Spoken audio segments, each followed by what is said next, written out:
In recent months, the Chicago police have solved a number of high-profile cases with the help of community support, including the shooting death of 15-year-old Hadaya Pendleton in Hyde Park, the shooting death of 6-month-old Janya Watkins, who was killed while sitting in the car with her father, and the shooting death of Leslie Freeman and her infant son DeMonte at Murray Park.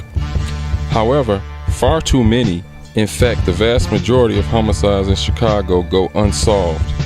In 2012, Chicago recorded over 500 homicides but had a clearance rate of only 25%, the lowest in over 20 years. This means 75% of the homicides in the murder capital went unsolved in 2012. Law enforcement officials have often complained about the lack of community help in solving crimes, citing the Stop Snitching movement that gained popularity a few years ago as a reason many crimes never get solved. The blame somehow gets shifted back to the very communities where the homicides occur, largely poor minority neighborhoods on the south and west sides. It's a known fact that former Area 5 Chicago Police Commander John Burge and his Midnight Crew tortured false confessions out of innocent black men on the south side for decades.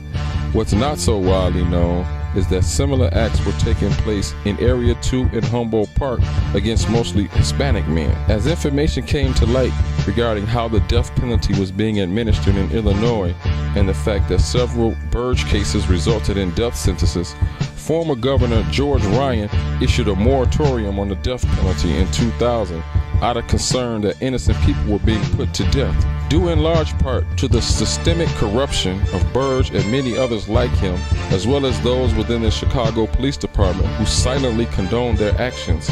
Cook County has been dubbed the wrongful conviction capital of the nation.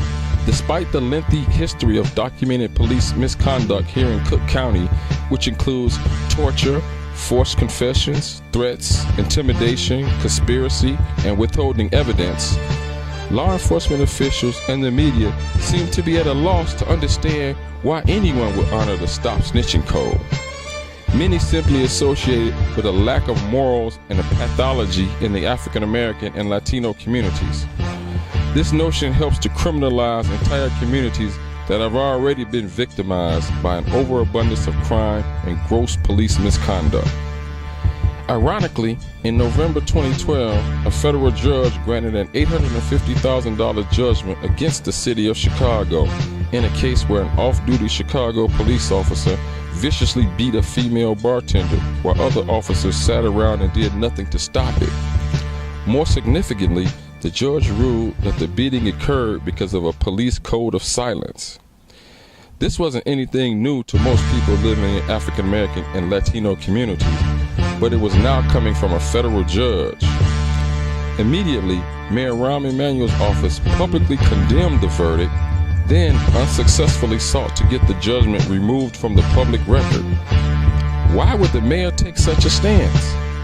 After decades of systemic police misconduct, is it any wonder why many black and Latinos distrust the police?